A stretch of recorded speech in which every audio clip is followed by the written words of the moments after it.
Welcome to the Dave Pamah Show, the podcast that revives, restores, and awakens your innermost capabilities. You have the training and the talent to succeed, but do you have the guts to fail? I love what I do.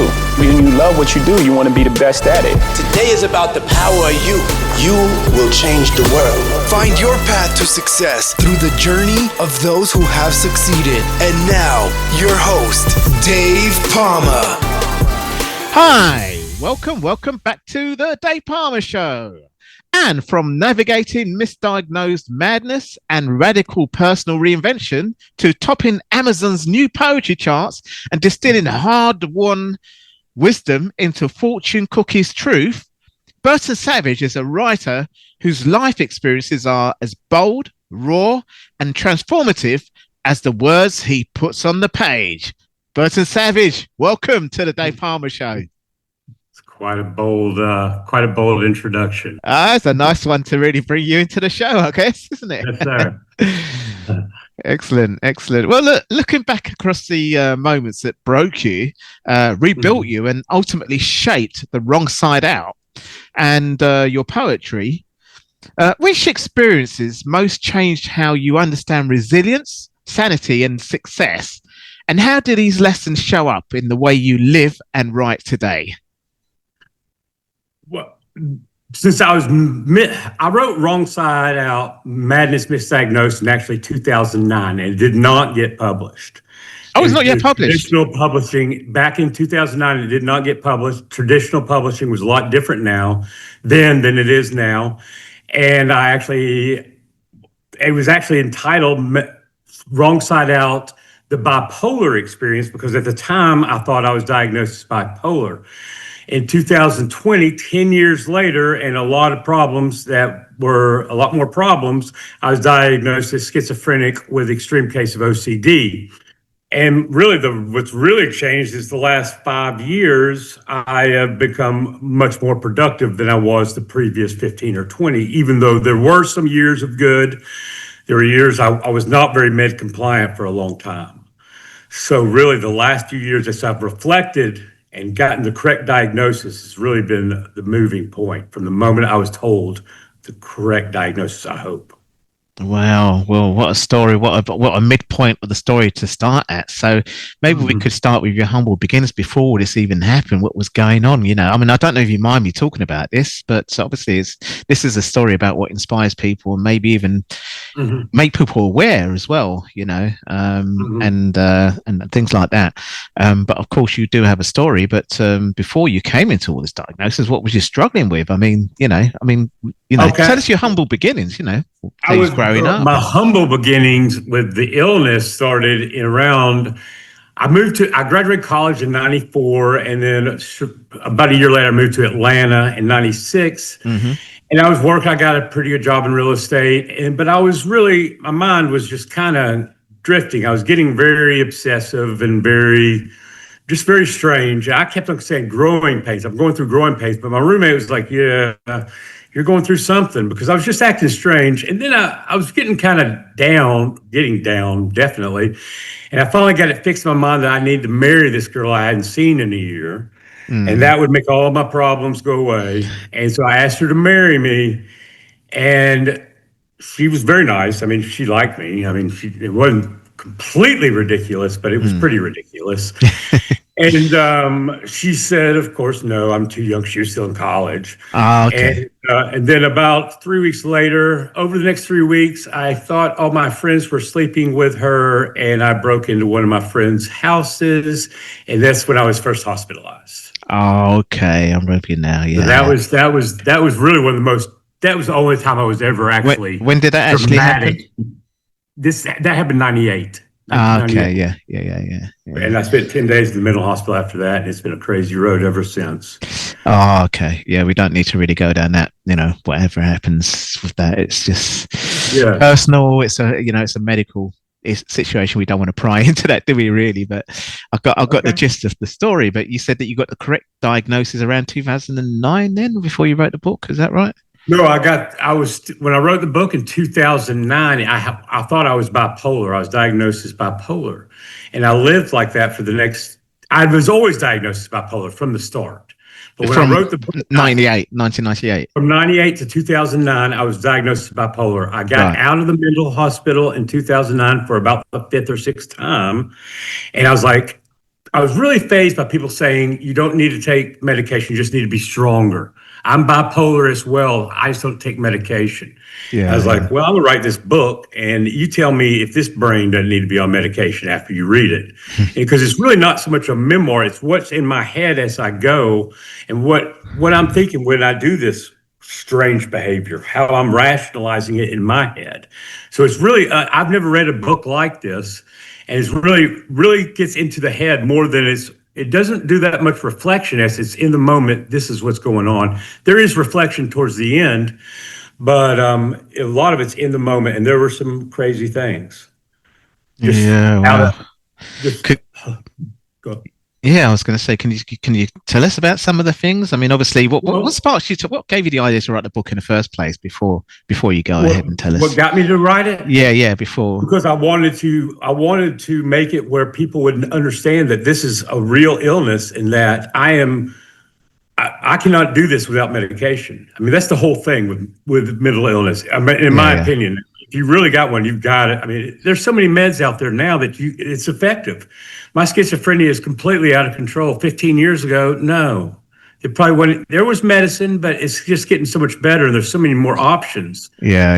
Now, and with AI and everything, they do the research for the doctors these days, don't they? They don't wait for the humans to do it these days, unless it has to come from, Well, the hardest part about the diagnosis is I think psychiatrists are, with mental health, there's no real test to say what kind of diagnosis you have. It's just what the psychiatrist or the doctor checking you into the hospital or in the clinic or whatever tells you what you are. Yeah. And they told me I was bipolar, and I think they were afraid to tell me I was schizophrenic because they didn't want to change it on the charts. Oh, okay. So that's what gets you to write the book. Give us some ideas of what's in the book, and then you can come on to how you got the correct diagnosis of schizophrenia. Okay. Well, I was really delusional. At one time, I was living in California. This was back in 98 or 99. This was when I was still coming to terms with the illness. When I went manic, it was I really couldn't make the most of it. But I thought I was in California. And I wanted to get back to Tennessee for Memorial Day, and I thought I could run like Forrest Gump across the country.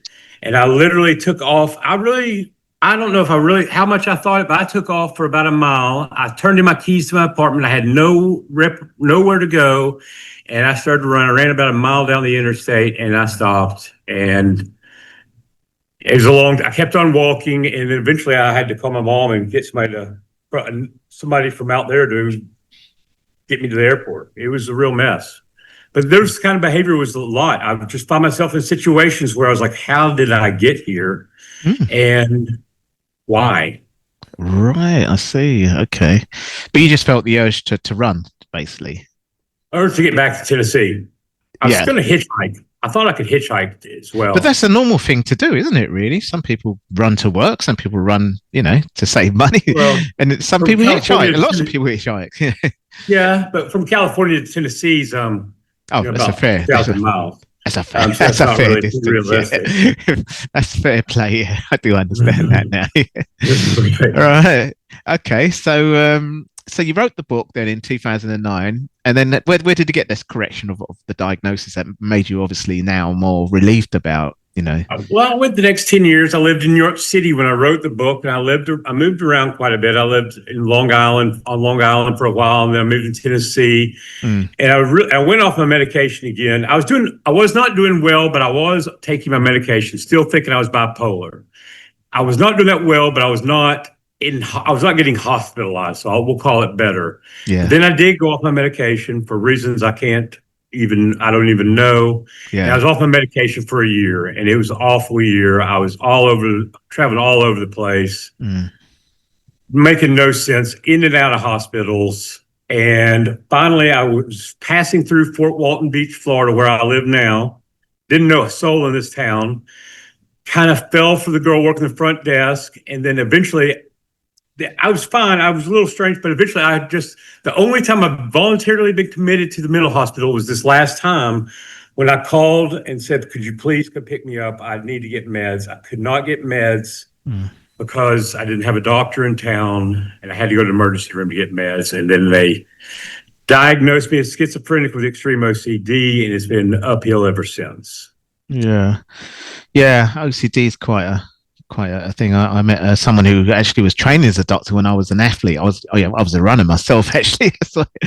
And yes. He had OCD. Were you a long distance runner or sprinter? Well, 400, 800, a little bit of 1500, but really mostly 4 and 8. So I was a long distance runner. I think my OCD actually helped me with my training back then. Yeah, it could do. Yeah, fixated on something like that. I That's mean, right. Really the schedules and the routine and everything. Yeah, certain things it can really work out well with, but then there's other things in life. Relationships. It's not as good to be OCD. Yeah. Well, I was hanging around with my doctor friend. He was a club mate of mine. He's a 400 hurdler, so we did some training together, and then I was hanging about with him and his medical students. And when I went to his little student dig, he used to check everything and a tap and counts and everything, the gas, and you know what I mean anyway. And one time, because obviously I'm just a bit of a prankster in the fire brigade, a firefighter, just like joking. One time he did it, and we was about to walk out the door, and I said, "Oh, hold on a minute, let me just wash my hands." I turn it on, and he went, "Oh no, you spoiled my routine," and he had to do it again. OCD can be frustrating. I'll tell you what's a little tricky is going from I was writing a book before I got into this interview on a different subject. I needed like 15 or 20 minutes just to get out of that focus from there to focus on mental illness in this book. I mean, it really is a kind of a transfer. I like to exercise or run an errand in between different projects because you can get really focused.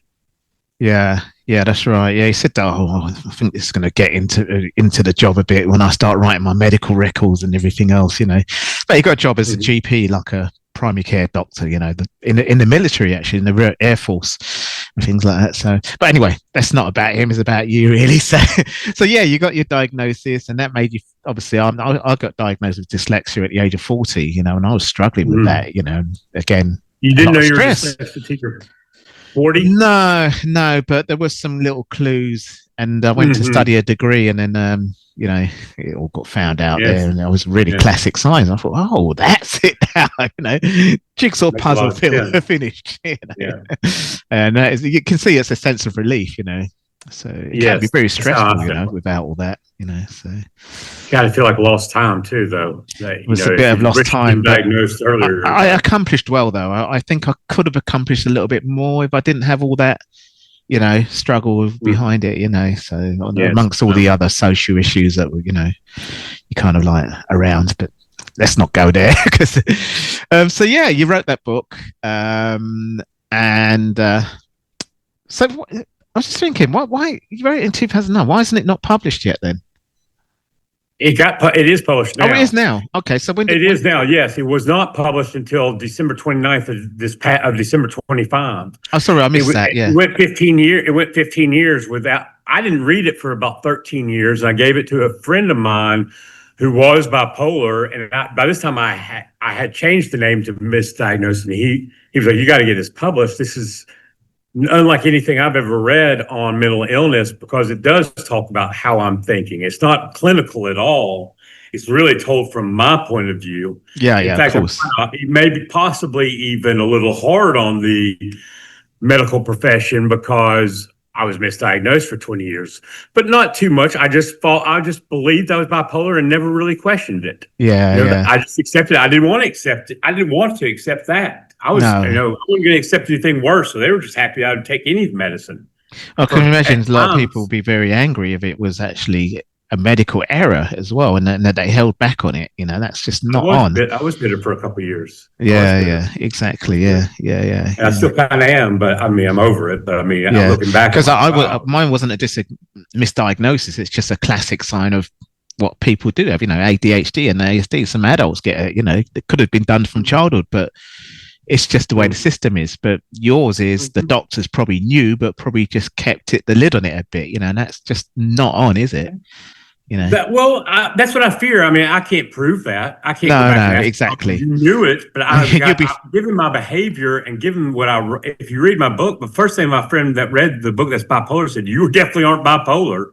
I mean, he read the book. He's like, you got some issues, but you're not bipolar. Not my kind of bipolar, at least.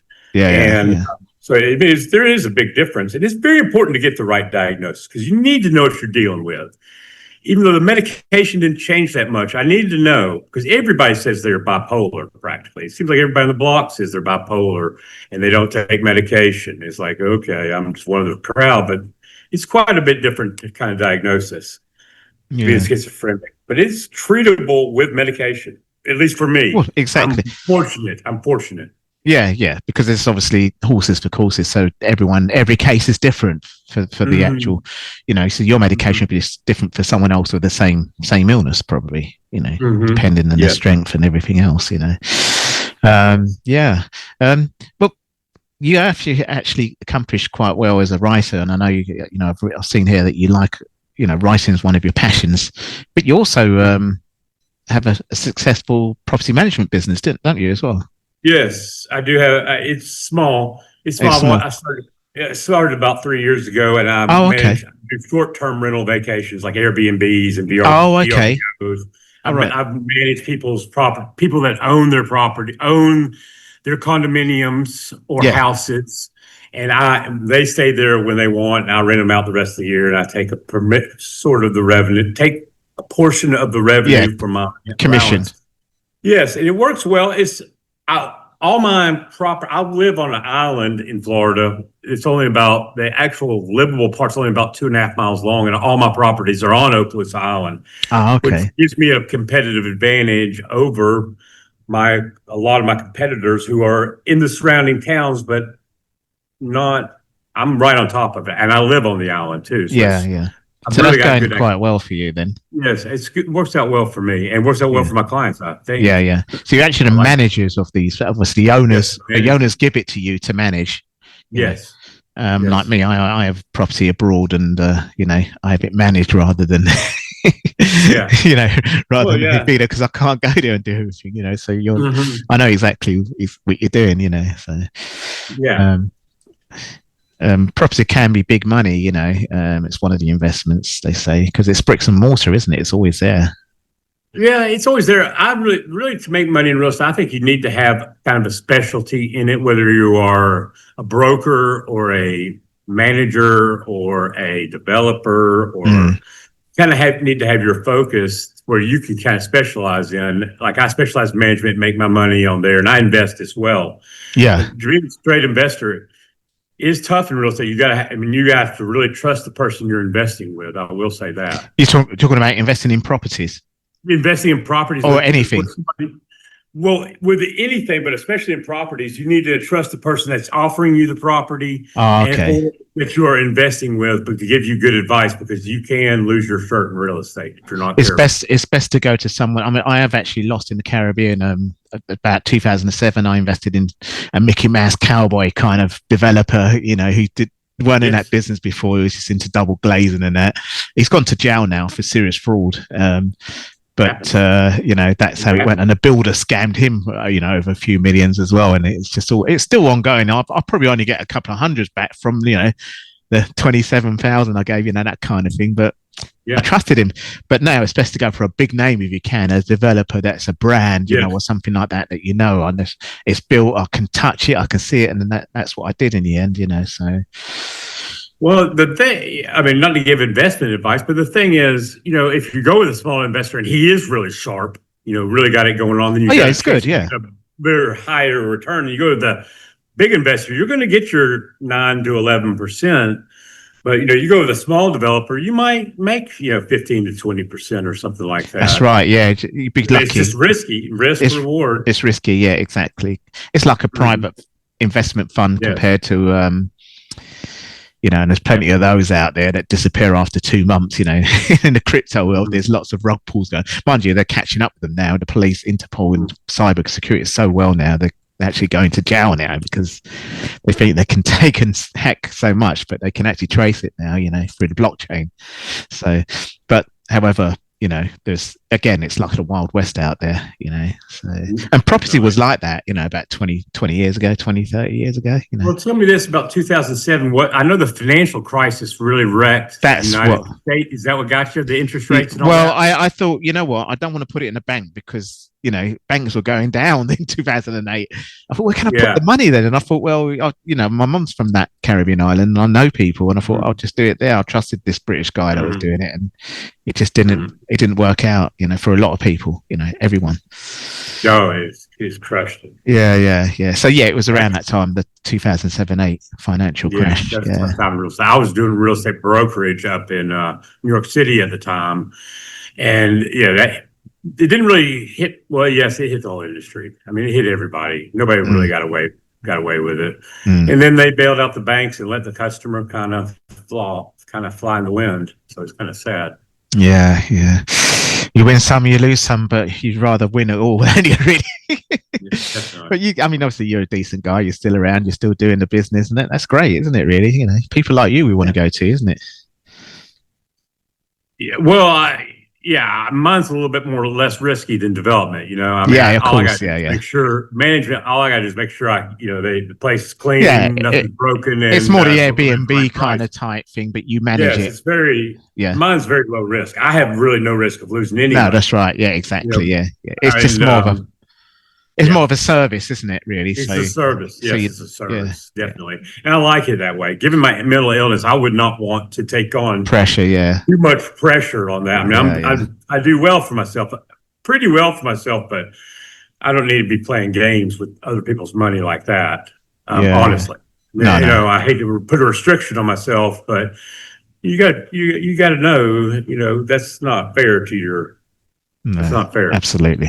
Well, as I say, I'm still in it the game a little bit, but I'm actually trying to sell up now and just concentrate more on the kind of like doing financial stuff. We've got things called stocks and shares ISA here, where it's tax free from the UK government, and I'd like to just start doing that. And I'm getting on a bit now, So well, anyway, let's round up the show a bit. But it's really good. Tell us more about the book, when it's where anyone can reach it. Any final words you'd like to say to people?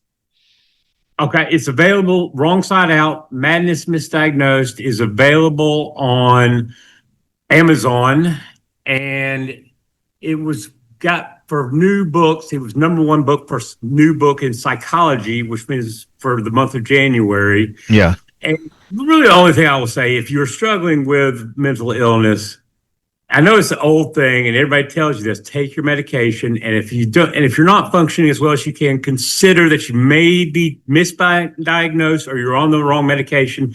Consider your options open, but take your medication. Take the medication. I can't say it enough. Yeah. If people are telling you need to take medication, you probably need to be taking medication. They're not lying. Absolutely. I came across some people that I have prostate cancer. I'm in remission, but when it came up, I was actually in a real kind of like critical state where I had to get this sorted straight away. Otherwise, and so it was, to do the alternative. A couple of people at the time when I was going for my radiotherapy and things like that. And, I take the medicine the doctors give me, but which doctory way is not really the way, because it's not. Really, there's a lot of armchair doctors out there. Well, especially with cancer as well. I mean, I can understand that they're saying, "Oh, look, it's going to mess up your body, all this medicine," but you want to live. You want to live long, so it's up to you. You can see what happened with Steve Jobs. I mean, all right, fair enough. You had a fair argument, but you could have probably lived longer, if you didn't go down that route. Anyway, like you say, the message is take your medication, irrespective of what your illness you've got. Yeah. And I would recommend routine. Try to keep yourself busy. Routine. I know it's hard to keep yourself busy when you're and you might be unemployable. Just find something to keep yourself busy. Exactly. Voluntary work, anything. Make your own job. Yeah, exactly. Find yourself unemployable. Try to find your own way to keep yourself busy. Give you experience as well. Give you experience. Yeah, fantastic. It's really great discussing all this with you, actually. Sorry, you said the book was going to be where? It's on Amazon. You can order it on Amazon. Yeah. It's in all bookstores, but everybody buys from Amazon anyway. I think it may be getting in some stores in London, actually. I heard some rumors that a big bookstore over there was going to buy into it. So it's getting some traction in the industry. It's quite a book, in my opinion. I've been doing this for a while. I'm very proud of this one. This is by far the best.